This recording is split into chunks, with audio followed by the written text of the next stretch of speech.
नमस्कार नमस्कार नमस्कार दोस्तों, मैं Nikhilesh Jain Hindi chess space India channel पर आप सभी का हार्दिक अभिनंदन करता हूं। दोस्तों, विश्वनाथन आनंद जी और मैग्नस कार्लसन के बीच मुकाबले जो हुए उस पर जो सीरीज़ जारी है उस पर लगातार हम वीडियोस लेकर के आ रहे हैं। इससे पहले 4 वीडियोस हम लेकर के आ चुके हैं और इन चारों वीडियो में हमने देखा कि किस तरह विश्वनाथन आनंद जी जब उस समय विश्व चैंपियन थे, विश्व नंबर 1 थे और मैग्नस कार्लसन को लगातार पराजित कर रहे थे।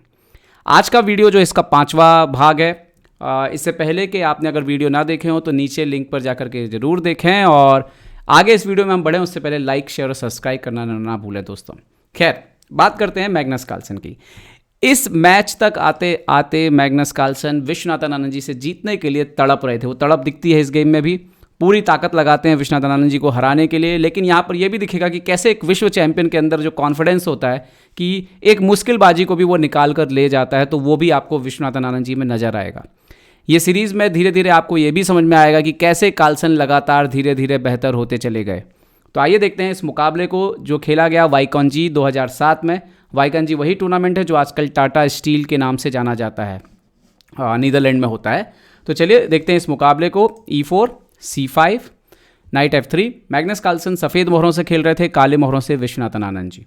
D6 D4 C × D4 night × D4 open Sicilian night F6 night C3 A6। तो यहाँ पर आप देख सकते हो नाइट डॉट में ये गेम जो है कन्वर्ट हो रहा है। बिशप E2 और यहाँ पर स्टेविनिंगन में जो है वेरिएशन जो है यहाँ पर कन्वर्ट हो जाता है। E6 विश्वनाथन आनंद जी खेल देते हैं। ओके, सो नाउ A4 यहाँ पर खेल रहे हैं मैग्नस कार्लसन। अब हम सिसिलियन को में अगर आप ध्यान दें तो बहुत अच्छी तरह से आप जानते हो कि इस तरह की जो लाइंस होती हैं यहाँ पे क्या होता है कि ब्लैक जो है वो क्वीन साइड से अटैक करना चाहता है, वाइट जो है वो किंग साइड से अटैक करना चाहता है। लेकिन A4 जैसा मूव जब ब्लैक वाइट खेलता है तो वाइट एक प्रकार से इंडिकेशन करता है कि नहीं, आप क्वीन साइड से खुल के नहीं खेल सकते हो। ठीक है, तो ये लाइन है। आनंद जी कंटिन्यू करते हैं नाइट C6 कासल। तो हमने जो इससे पहले जब हम देखते हैं तो किंग भी जो है वो इस तरफ रहता है कई बार लॉन्ग कैसल करके, और आप इधर से अटैक करना चाहते हैं।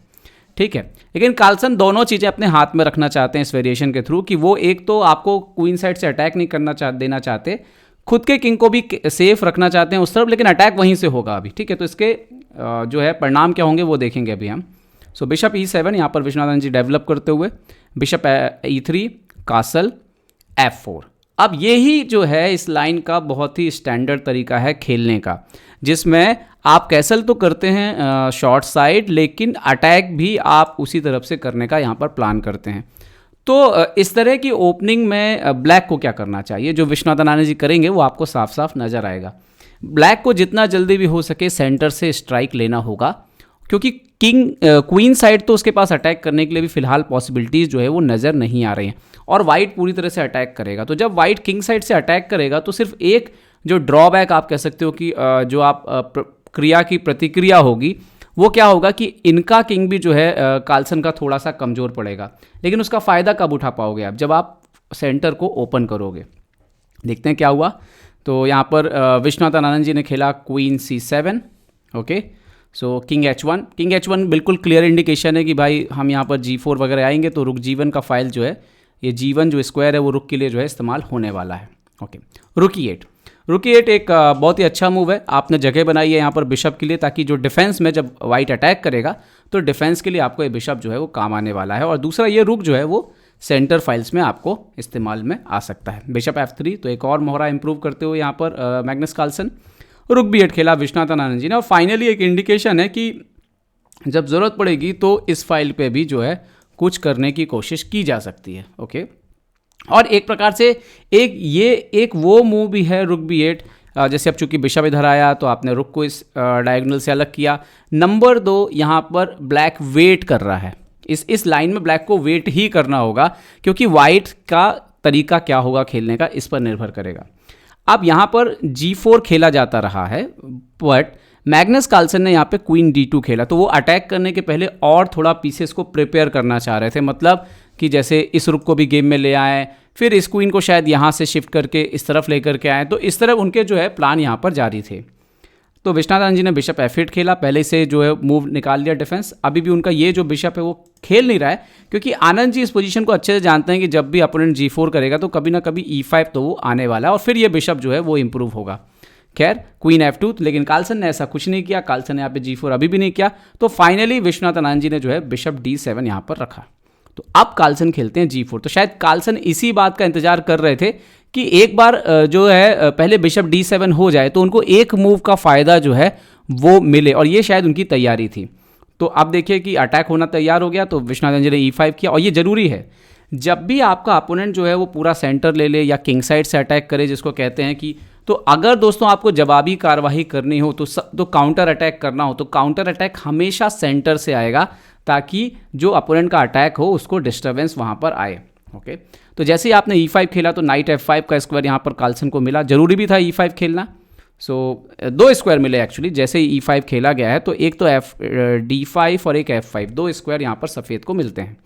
लेकिन आनंद जी इसके लिए तैयार थे, क्यों? क्योंकि E/F4 उन्होंने मारा, जो कि आनंद जी का प्लान था, बिशप F4। और अब यहाँ पर पहले खेला बिशप E6।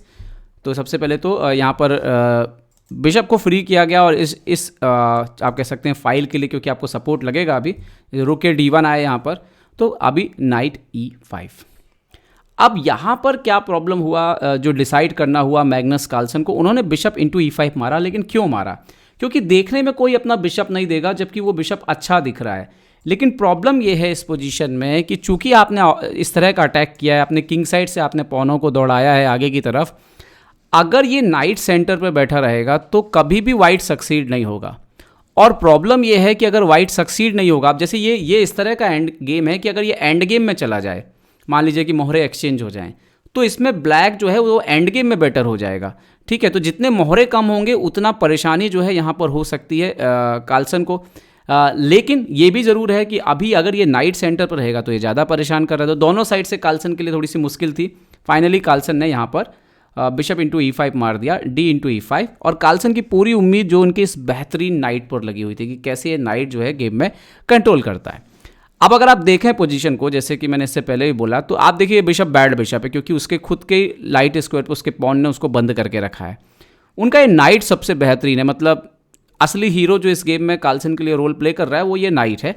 डेफिनेटली क्वीन की संभावना है, जल्दी से जल्दी बोर्ड पर आ सकते हैं फ्यूचर में। जैसे ये मूव होगा अगर बिशप पीछे, तो ये रुक की यहाँ पे जगह बनती है, रुक H3 जैसे। ये नाइट D5 ऊपर जंप कर सकता है। तो कार्लसन के पास उम्मीदें थी बहुत, लेकिन इन सारे केस में वही बात है कि चूंकि पॉन ज़्यादा आगे बढ़ चुके हैं, तो कहीं आपका जो किंग जो है वो खुद डेंजर में ना आए। चलिए देखिए क्या हुआ। G5 यहाँ पर कार्लसन ने खेला, नाइट D7, नाइट D5 यहाँ पर खेला मैग्नस कार्लसन ने।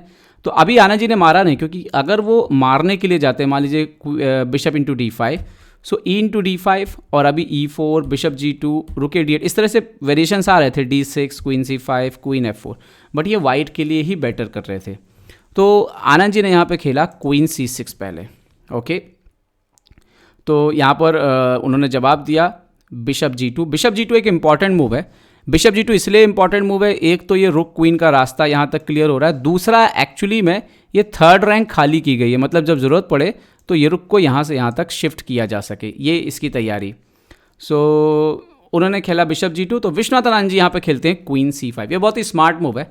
वो सीधा सीधा पूछ रहे हैं कि क्या आप क्वीन एक्सचेंज करना चाहोगे, क्योंकि अगर यहाँ पे क्वीन एक्सचेंज होंगे तो वो फेवर करेगा विश्वनाथन आनंद जी को, क्योंकि बैड बिशप किसके पास है, यहाँ पर कार्लसन के पास है, और पॉन स्ट्रक्चर किसका सॉलिड है यहाँ पे अच्छा है, वो विश्वनाथन आनंद जी का अच्छा है। ओके, तो यहाँ पर कार्लसन ने बहुत ही स्मार्टली जो है वो रिप्लाई किया कि भाई हमें जो है वो क्वीन नहीं अदला बदली करनी, हम तो अटैक करेंगे। और बहुत ही क्लियर प्लान है यहाँ पर। देखिए क्वीन H4 आ चुका है, जल्दी रुक जो है वो शिफ्ट होने वाले हैं, ज़रूरत पड़ेगी तो अगर आपने डिफेंस कुछ किया इस तरीके का तो बिशप आने वाला है। तो वाइट के पास प्लान बहुत ही स्मूथ है, जबकि ब्लैक को यहाँ पर फूक कर कदम रखना होगा। ठीक है, तो अभी देखिए आगे क्या हुआ। यहाँ पर विश्वनाथन जी ने पॉन मार लिया क्वीन C2। अच्छा, यहाँ पर रुक C1, ओके, क्वीन A4। तो विश्वनाथन जी यहाँ पर एक और पॉन मारते हैं। तो अब ये, लेकिन जो उन्होंने मारा है यहाँ पर देखिए तो इनडायरेक्टली ये जो क्वीन है यहाँ पर पिन हो गया है। मतलब अगर मैं BD5 मारूँ तो आप ED5 नहीं मार सकते, क्योंकि क्वीन H4 पर अटैक आएगा यहाँ पर। ठीक है, सो रुक, अभी यहाँ पर इन्होंने क्या खेला, रुक C1 पे। अच्छा, यहाँ पर एक और चाल हो सकती थी, जैसे क्वीन B2 वगैरह, बट उस पर इमीडिएटली रुक C3 आता, तो यहाँ पर थोड़ा सा प्रॉब्लम होगा। G6, रुक H3, H5, बिशप F3, और ये पोजीशन जो है ये कार्लसन को थोड़ा सा फेवर करेगी और रिस्की भी है। तो इसीलिए आनंद जी ने क्वीन A4 मारा, B2 को नहीं छेड़ा।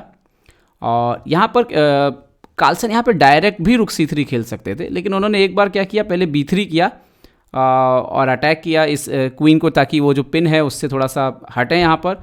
तो विश्वनाथ आनंद जी ने खेला क्वीन A5 एंड नाउ यहाँ पर खेला रुक C3। तो आप देख सकते हो कि यहाँ पर BD5 जो है वो मूव का मतलब नहीं निकलेगा, क्योंकि ये रुक शिफ्ट हो जाएगा यहाँ पर, तो ये बाद में फिर मार लिया जाएगा। तो G6 यहाँ पर खेला, सो नाउ रुक H3। तो अभी H7 पे मेट लग रही है, तो विश्वनाथ आनंद जी ने तैयारी करके रखी थी, उन्होंने खेला H5। अब देखिए इस तरह की पोजीशन बचा के ले जाना ये बहुत ही ज़बरदस्त बात है। और कार्लसन ने यहाँ पे खेला बिशप F3। यहाँ पर अगर मैग्नस कार्लसन GH6 मारते तो आनंद जी यहाँ पर खेलते क्वीन D8, क्वीन से क्वीन एक्सचेंज करने का ऑफर। सो अगर H7, सो किंग H8, क्वीन G3 यहाँ पर, सो रुक C8। और एक्चुअली में ये पोजीशन जो है ये थोड़ी बेटर ही हो चुकी है ब्लैक के लिए, क्योंकि मेट होगी नहीं, आपका ये जो खुद का पॉन है ना वो ही आपको जो है अटैक नहीं करने देगा। यहाँ पे कार्लसन को डिफेंस बन जाएगा और याद आएगी वही बिशप की जो कि यहाँ पर एक्सचेंज किया गया था। अगर डार्क कलर का बिशप होता तो गेम शायद ओवर हो जाए यहाँ पे। खैर बिशप F3 खेला, भी उनका आइडिया यहाँ पे बिशप इंटू H5 मारना, GH5, क्वीन H5 और मेट लगाना। तो अब आनंद जी क्या खेलते हैं यहाँ पर, वो खेलते हैं बिशप D5, क्योंकि ये नाइट बहुत डेंजर हो रहा था। किस सेंस में डेंजर हो रहा था, जैसे बिशप F3 जब खेला गया था, तो अगर आनंद जी यहाँ पे G इंटू F5 मार दें इस पोजीशन में, जैसे कि यहाँ पे आपने देखिए इन्होंने खेला बिशप F3, और अगर यहाँ पर Vishwanath Anand ji G into F5 मारने के लिए चले जाएं तो ये नाइट F6 जो है चेक, वो खेल ख़राब कर देगा। यहाँ पर एक्सचेंज करना पड़ेगा एंड देन आप देखो इसके बाद जो है वो मेट नहीं बचती है किसी भी तरीके से। सो इसीलिए जब बिशप यहाँ पर, इसीलिए विश्वनाथ आनंद जी ने पहले BD5 जो है उसको मारा, okay, E into D5 and now bishop G7। और आनंद जी बहुत अच्छे से समझ रहे थे कि डार्क स्क्वायर का जो कंट्रोल जा रहा नहीं है यहाँ पर कार्लसन के पास, उसकी वजह से कार्लसन उनकी मात नहीं कर सकते। अब जैसे यहाँ पे कार्लसन मान लीजिए नाइट G7 मार दें, king G7, so even bishop E4, रुक F8 के बाद एक्चुअली में ये विनिंग पोजीशन है, ये अटैक जो है वो सक्सेसफुल होगा ही नहीं यहाँ पर। ओके, सो यहाँ पर कार्लसन ने यहाँ पर बिशप इंटू H5 जो है एक सेक्रीफाइस, अभी पहला पीस जो है उन्होंने यहाँ पर सेक्रीफाइस कर दिया, ओके, क्योंकि उनको अटैक चाहिए था। तो आनंद जी ने बिशप नहीं मारा, आनंद जी ने यहाँ पर नाइट को मारा, क्योंकि वो अच्छे से समझ रहे थे ये जो डार्क स्क्वायर की थ्योरी है वही आनंद जी को गेम में बचा के रख रही। तो नाइट को उन्होंने मारा ताकि बिशप जो है उनका G7 का अभी वो सेफ रहने वाला है। G इंटू H5 पे क्या होता है, क्वीन H5 और यहाँ पर रुक F3, और इस तरह के बाद जो है जैसे अभी यहाँ पर गेम चल सकता था इस तरीके से, ये शायद ड्रॉ जैसी संभावना यहाँ पर बनती। सो तो G F5 खैर विश्वनाथ आनंद जी ने मारा। अब यहाँ पर कार्लसन जो है, देखिए कार्लसन ने एक पीस ऑलरेडी सैक किया हुआ था। अब कार्लसन, मैग्नस कार्लसन के पास क्या प्रॉब्लम क्या हो रहा है कि अगर वो रुक F5 जैसी चाल खेलें तो यहाँ पर क्वीन D5, यहाँ पर ड्रॉ करना पड़ेगा, रुक H3, रुक F8, बिशप F7, किंग रुक F7, इस तरह से गेम जाएगा। बट ये तो एक्चुअली थोड़ा सा इवन बेटर हो जाएगा। सो हाँ, ये पोजीशन जो है ये तो थोड़ी बेटर ही जाएगी, यहाँ पर भी मात जो है वो नहीं होगी। सो बिशप इंटू F7 अब यहाँ पर मैग्नस कार्लसन मारते हैं दूसरा पीस। कितना देखिए बेकरार है वो जीतने के लिए। ओके, विश्वनाथ आनंद जी ने खा लिया, किंग इंटू F7, G6, यहाँ पे आप मार नहीं सकते किंग G6, वरना रुक G1 के बाद जो है पोजीशन किंग F7, रुक G7, रुक किंग G7, क्वीन G5 के बाद ये पोजीशन ख़राब हो जाएगी। तो किंग G8 यहाँ पर खेला विश्वनाथ आनंद जी ने, और अब वो चाल आती है जो कि मैग्नस कार्लसन ने मिस की, या आप ये बोलें कि वो जीतने के लिए बहुत बेकरार थे। अगर यहाँ पे कार्लसन रुक इंटू F5 मारते तो क्वीन D5 के बाद ये मैच एक्चुअली ड्रॉ होता।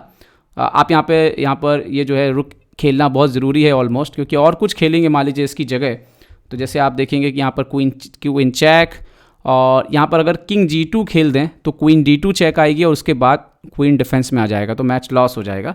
तो मैच को अगर बचाना है तो रुक F1 और इस तरह से जो है ड्रॉ होगा, perpetual check check check check दे करके ये चेक चेक आएंगी और ये मैच ड्रॉ हो जाएगा।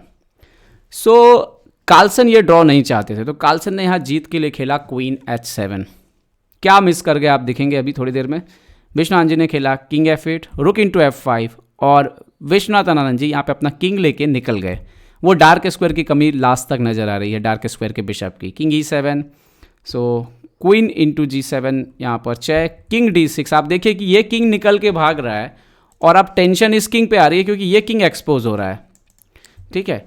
सो रुक F7 आए यहाँ पर, तो यहाँ पर विश्वनाथन जी ने पहले खेला queen D5 check, king G1 और अभी रुक BD8। तो पूरी तरह से नाइट जो है वो डिफेंड हो चुका है और एक बार किंग जो है अगर यहाँ पे निकल गया तो आप समझ सकते हैं क्लियर पीस अप है यहाँ पर विश्वनाथन आनंद जी।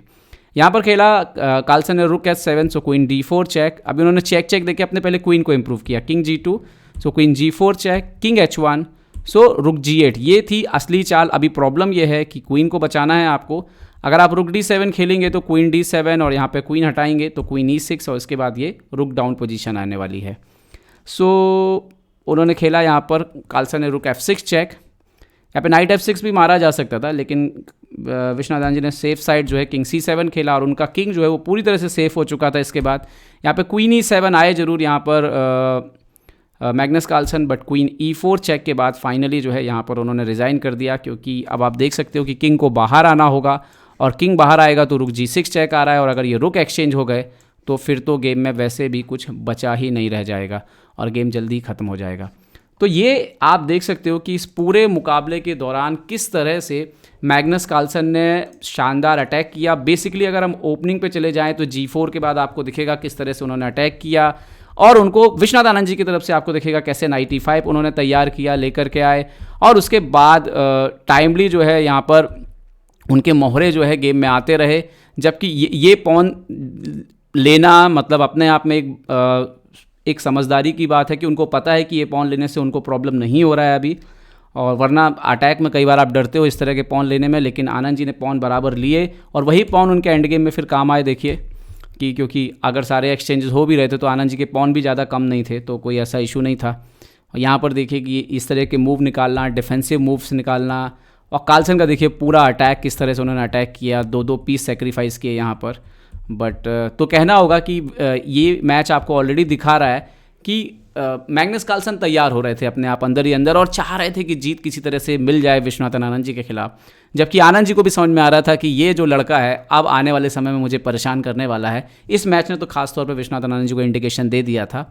फ्यूचर में और भी मुकाबले आने वाले हैं, जुड़े रहिएगा हमारे साथ। हम यूं ही आपको कार्लसन जी और विश्वनाथन आनंद जी दोनों के बारे में बताते रहेंगे, किस तरह से इन दोनों ने अपने खेल में लगातार परिवर्तन किया और एक दूसरे के खिलाफ मुकाबले खेले। उम्मीद करता हूँ ये वीडियो आपको पसंद आया होगा। पसंद आया तो लाइक, शेयर और सब्सक्राइब करना ना भूलें। देखते रहिए चेसबेस इंडिया। चेसबेस इंडिया के लिए मैं निकलेश जैन। जय हिंद। तो उम्मीद है आपको हमारे वीडियो पसंद आए होंगे। अपने सुझाव हमें जरूर दें और याद रखें शतरंज की हर छोटी बड़ी खबर के लिए जुड़े रहें चेसबेस इंडिया चैनल से। जी हाँ, चाहे वो खिलाड़ियों के इंटरव्यू या फिर वो खेल का विश्लेषण, चेसबेस इंडिया हमेशा आपके लिए खबरें लाएगा सबसे तेज सबसे जल्दी। सब्सक्राइब करें हिंदी चेसबेस इंडिया चैनल को। अगर आप यूट्यूब पर देख रहे हैं तो सब्सक्राइब करें और साथ ही साथ बेल आइकॉन दबाना ना भूलें दोस्तों, क्योंकि इसी से मिलेंगे आपको सारे नोटिफिकेशन। फेसबुक पर देख रहे हैं तो जरूर लाइक और शेयर करना ना भूलें।